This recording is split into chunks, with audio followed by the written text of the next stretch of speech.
आम्ही 8वीचा ऑप्शन म्हणून इथे आलेला आहे.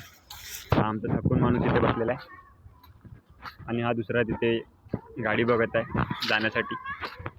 खूप बिकट संकट आलेलं आहे माझ्या मित्रावरती. हा बघा होंडा शोरूमचा मालक आहे, तरी हा इथे असा भिकाऱ्यामध्ये बसलेला आहे. अशी परिस्थिती समोर नाही जाऊ, यासाठी माणसाने घरून लवकर निघावं अशी मी अपेक्षा करतो.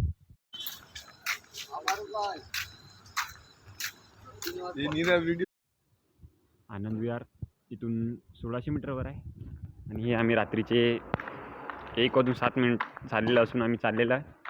हे आमचे 2 नाग ज्यांच्यामुळे आम्हाला रूम मिळाली नाही आणि हे चाललो आहे आम्ही.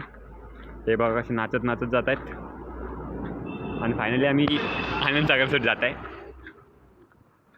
तिथून आम्ही आनंद विहार जाणार. तिथून आम्ही